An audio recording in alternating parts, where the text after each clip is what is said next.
inyo mga kapatay gutom. So, kamusta ang inyong mga New Year, guys? So, ako ngayon, ang dami ko nang ginawa ngayong New Year na to, guys.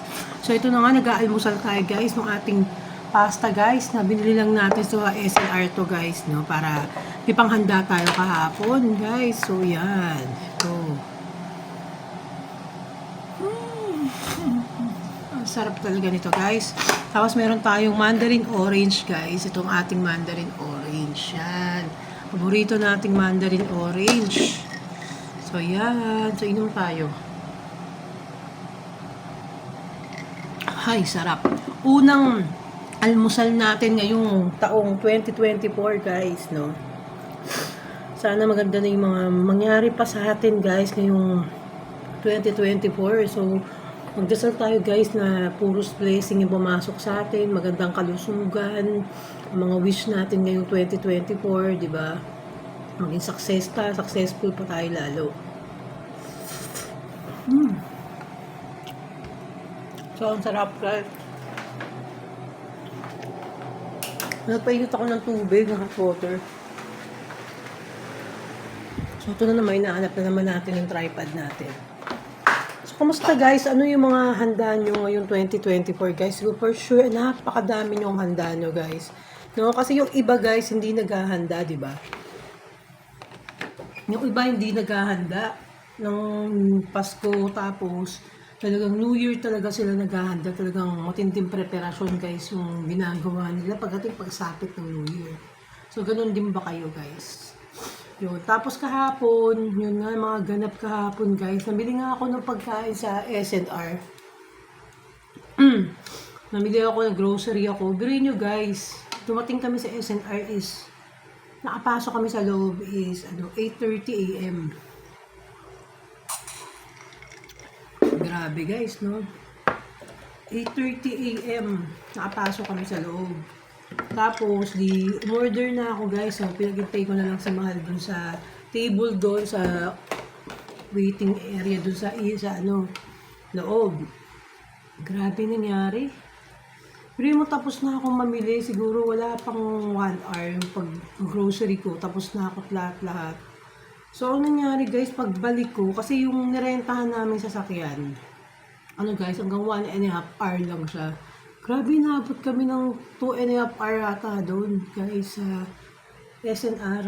Dahil nga lang, hindi kami dahil natagalan dito sa, doon sa mga pinag-grocery ko. Matagal lang kami dun, guys, sa pag-order ng mga pizza tsaka mga pasta. Grabe. Tapos ang nangyari, kasi order ko ng manok pa, yung Parmesan chicken, guys. Grabe. Pero may inuna nila yung Parmesan chicken, guys. Tapos, after 1.5 hour, grabe, after 1.5 hour, guys, doon ko nakuha yung guys, itong order kong pasta. Itong pasta pala, ang tagal na pala nandun. Siguro 1 hour na rin siya nandun, lang na walang kumukuha. Yung pala, sa akin pala yun. Kaya pala nakatingin na ako doon sa counter. So yun, so di ganun, nag-init yung ulo lahat ng mga tao, guys. Sobrang dami ng tao. Sa SNR, sa Lucena, sobrang dami ng tao, guys. Pero nga, aga nga namin eh. Bilhin nyo nga, 8:30 nga.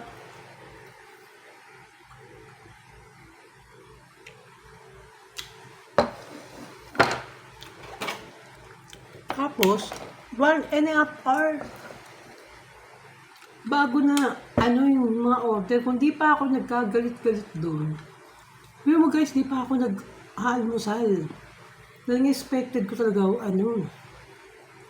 mabilis lang. Dahil kasi nung Christmas, sobrang bilis lang, guys. Kasi walang masyadong tao nung nagpunta ako. At ganung oras din ako, guys, na nagpunta. Guys, tas biglang dami yung volume ng tao, guys. Pero yung na late na yung mga pizza, yung mga nila, late na lakbasan na ng 1.5 hour. Guys, no? Tapos tanggap pa rin sila, tanggap ng customer, guys. Grabe, siguro ang dami nagwala nun doon. Dami nagalit talaga doon. Kasi yung iba, sumaglit lang talaga doon, guys. Hindi rin nila ina-expect na ganun katagal. Grabe. Kasi doon nga. So, matutal, nakauwi na kami.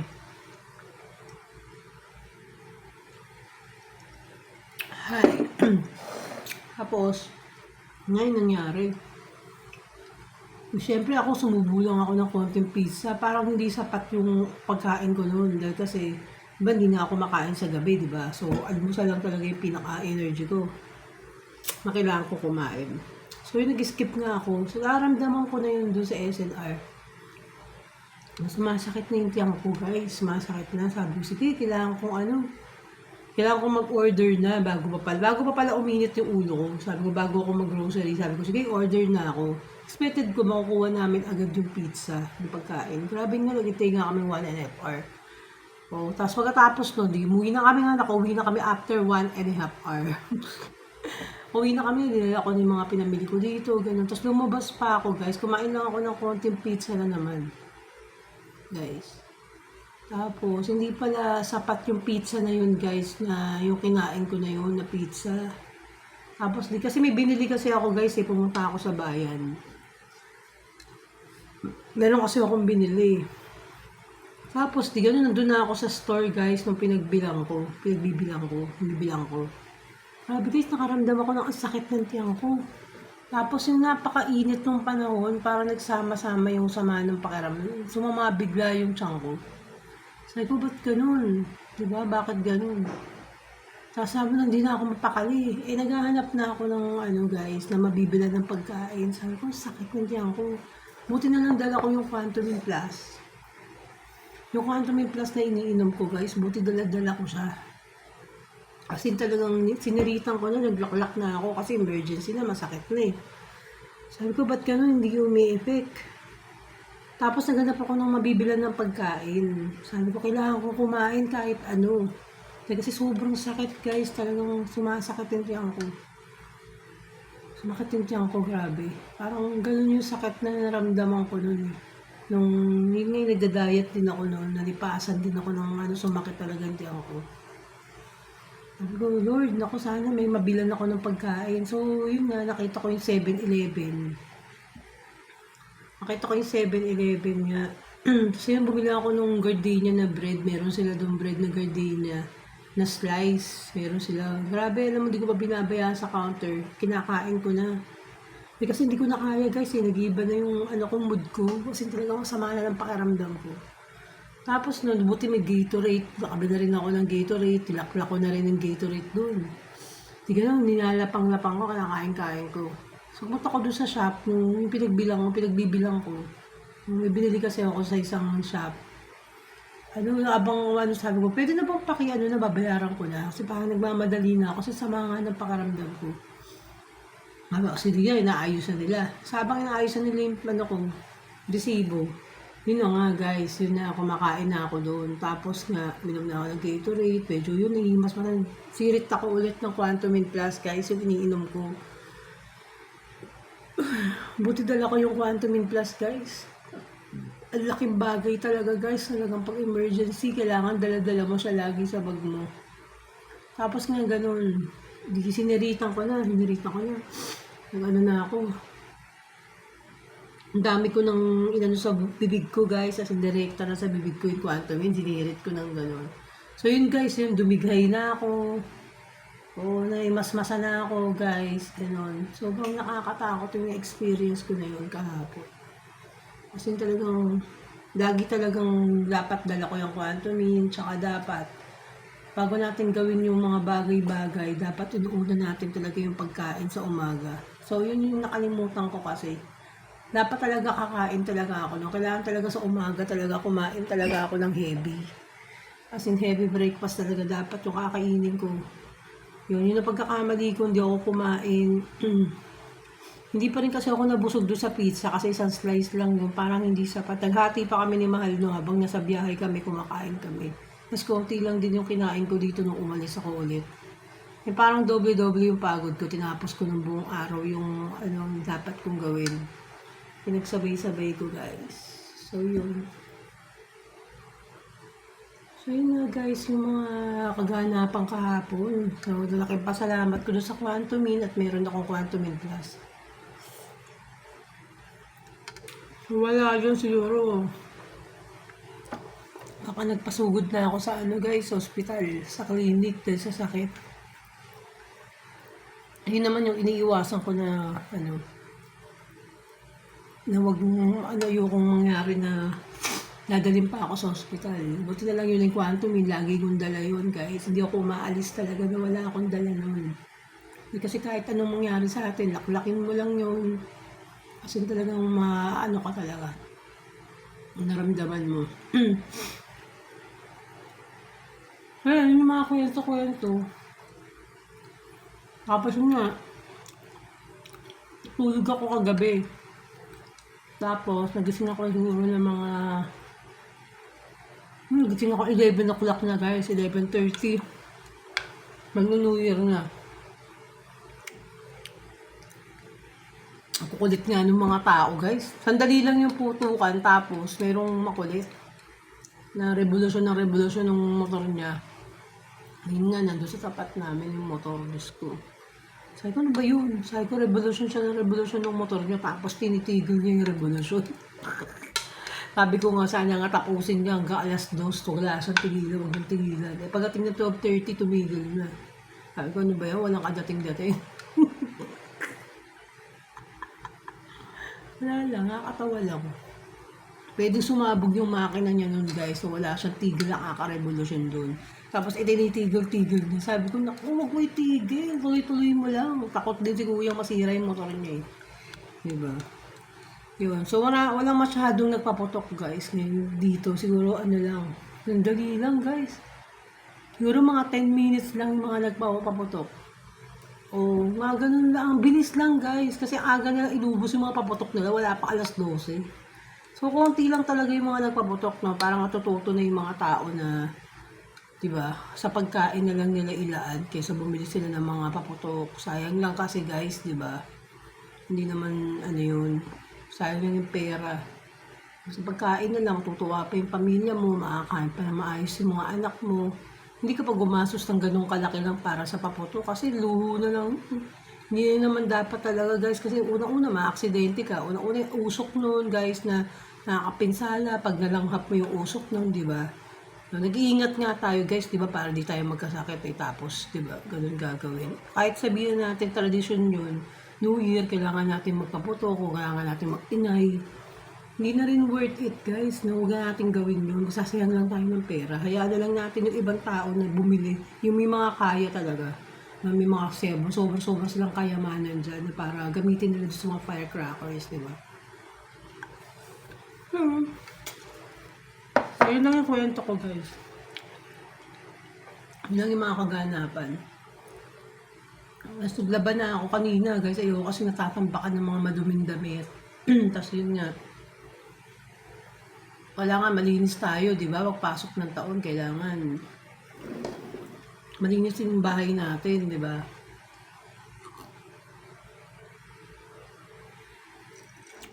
Kailangan maglinis tayo.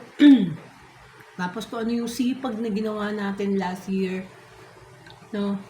Doble natin yung sipag natin pero na merong pag-aalaga sa sarili, guys. Dahil kasi kung nagsisipag nga tayo, guys, sobrang sipag natin, magtrabaho. Yun nga advice ko, guys, no? Yung sobrang sipag mong magtrabaho, puros ka trabaho. Puros ka pagkakaperahan ng isip mo. Pero yung health mo, guys, hindi mo na naisip, no? Kung okay pa ba yung health mo. Diba? So, pagod na pagod ka, stress ka sa trabaho, isang taon mo nagtrabaho ka, pero hindi mo nabigyan yung sarili mo ng sapat na pahinga. No? As in, puro stress yung nadulot sa'yo. Yun yung mahirap, guys.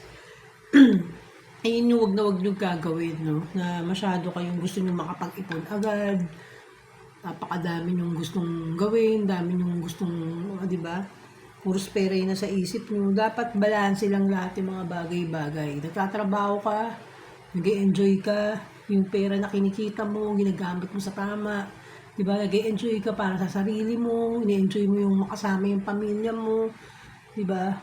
Kasi para saan pa nagtatrabaho ka nagtatrabaho, pero in the end, magkakasakit ka lang. Alam mo yun, marami akong kilalang ganun guys. As in talagang tutok na tutok sila sa trabaho, guys. As in talagang yun. Puros magkakaperahan yung iniisip nila, makapag-ipon, mabili yung mga ganyan-ganyan. Okay lang, guys, na magtrabaho tayo na magtrabaho. Diba? part naman talaga ng buhay natin yun. Hindi tayo mabubuhay kung wala tayong, di ba, trabaho, wala tayong pera. Di ba? Okay lang na kumita ka ng sapat, guys. Wag yung sobra-sobra yung hinahangad natin sa buhay natin.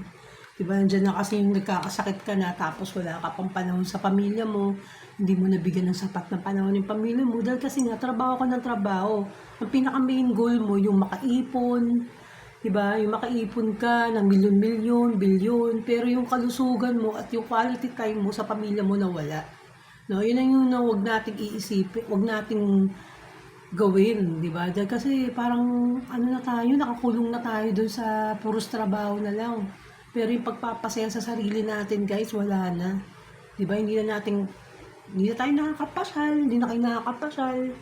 Diba? Hindi nyo nakakasama yung pamilya nyo na umalis, mamasyal, diba? Libutin yung buong Pilipinas, diba? Magturo kayo, diba? Hindi masama yun, guys. Hindi masama na bigyan nyo ng panahon yung sarili nyo dahil kasi pinaghirapan nyo yan eh, diba? Aanin nyo yung pinaghirapan nyo, guys, kung wala, kung nandun lang sa bangko, yung pera nyo, diba? Palagi nyo iniisip na, nako, baka mamaya may mga something na emergency na ganyan magaganap. Guys, sa dami naman ng pera nyo nang naipon. Diba? Hindi mo ba sapat yun? Diba? Yung pera na gamitin nyo naman para sa sarili nyo. Magpakasaya kayo. Bumili kayo ng, diba? Bumili kayo ng gadget. Diba? Na gusto nyo. Yung cellphone nyo. Diba? Wala na kayong bagong cellphone pero ayaw nyo pang bumili. Sira-sira na yung gamit nyo. Ayaw nyo pang bumili. Kasi nga nagtitipid ka. Iniisip mo na, naku, sayang yung pera. Sayang yung pera. Pero ba't magiging sayang yung pera, guys? Dahil kasi pinaghirapan nyo naman yan eh. Diba? Karapatan nyo na magpaligaya sa sarili nyo. Dahil kasi pinaghirapan nyo yan. Diba? Para saan ba nagtrabaho ka? Para ba sa ibang tao? Diba? Nagtrabaho ka para sa pamilya mo. Diba? Para maging masaya kayo. Makita mo na yung mga pinaghirapan mo. Nakikita mo na kasama mo yung pamilya mo sa pag-outing. Diba? Yun yung gusto mong makita. Kasama yung pamilya mo, masaya sila. Diba? Kasi yung pera naman, guys, nababalik yan. Yung pera, tsaka yung pagbili ng mga, ng mga, ng mga food supplement, like yung Quantumin Plus, yung mga food supplement na marami na mga food supplement ngayon na napakagaling. Diba? Na napakahusay sa katawan natin. Hindi mo binibili. Dahil kasi nga, nagtitipid ka. Diba? Yun yung mali eh. Diba? Puro ka pagtitipid, nasa utak mo pagtitipid, wala na sa lugar, di ba? Yung magpapasaya sa'yo, magdudulot sa'yo ng pagiging healthy para sa sarili mo. Di ba? Hindi mo mabili yun eh. Ayaw mong bilhin kasi puros ka pagtitipid. Ang pangit ng ganun, guys. Alisin natin yung mga ganung sistema. Di ba? Alisin natin yung ganung sistema. Magpakasaya kayo dahil kasi pera nyo, pinaghirapan nyo yan. Kahit anong gawin nyo dyan sa pera na yan, dahil pera nyo yan. Diba? Huwag nyo isipin na ako, baka mamaya pag ginastos ko to, mawalan ng yung mga anak ko, diba? Ganyan, baka sis ko, matatanda na yung mga yan, tsaka may sarili naman siguro mga ipon yung mga yan para sa sarili nila at sa pamilya nila. Hayaan mo na sila, diba? O, hindi masama yung, hindi naman yung hayaan mo na sila totally, diba? Pero diba, meron naman siguro mga ipon yung mga yan para sa sarili nila, hindi lagi yung binibaby, diba? Kasi matulungan nyo yung mga tao na yung talagang nangangailangan talaga. Hindi yung, kasi pag once na tinulungan nyo yan, tulungan nyo lang ng tinulungan, tapos hindi na kumikilos para sa sarili niya, tinutulungan nyo silang maging baldado sa buhay nila. Diba? Tapos andyan yung, diba, na hihingi, diba, tapos hihingi, tapos hihingi ka ng, tulong sa kamag-anak mo, tapos yung tulong, binigyan mo naman ng tulong, tapos yung pera na binigay mo, hindi ginamit sa ganong sinabi niyang gusto niyo magbi-business, 'di ba? Niloko ka pa. 'Di ba? Niloko ka pa, 'di ba? Dapat marunong tayong makiramdam, guys. No, hindi yung lagi lang tayo mabait sa mga kapwa natin, sa mga kamag-anak natin. 'Di ba? Pag once na nakatulong ka na, naibigay mo na lahat para sa kanila, okay na 'yun. Hindi yung laging pag lumalapit sila nandiyan ka. Laging pag kailangan nila ng pera, lagi ka nandiyan. Dahil sasamantalayin ka ng mga 'yun.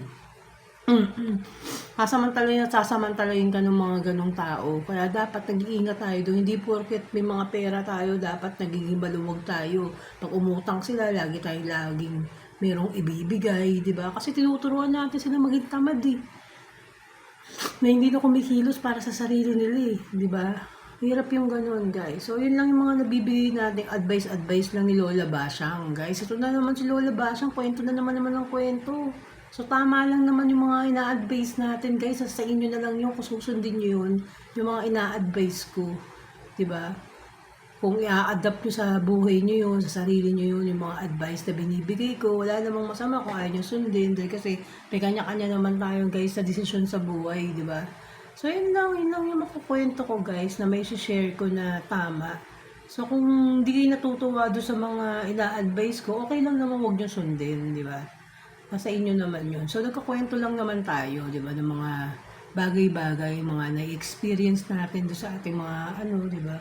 So, hanggang doon na lang, guys, yung mga kwentuhan natin ngayon. So, Happy New Year ngayon, guys, sa inyong lahat na mga lagi subscribers. So, dumadami na yung subscriber ko. Unting-unti na sa lang, guys, na dumadami. Subscribe na sa channel ko. Maraming salamat doon sa mga nanonood. Hindi ako makapag-live ngayon kasi, guys, ang hina ng wifi dito. Ang internet natin, guys, sobrang hina. Mapuputol lang, ang labo. So, yun na nga, guys. So, yun na nga. Ito na lang. Wagawa na lang tayo ng video, guys. So, yun na nga. Mga kwento ni Lola Basyang. Magandang umaga sa inyo at maligong bagong taon. Babu.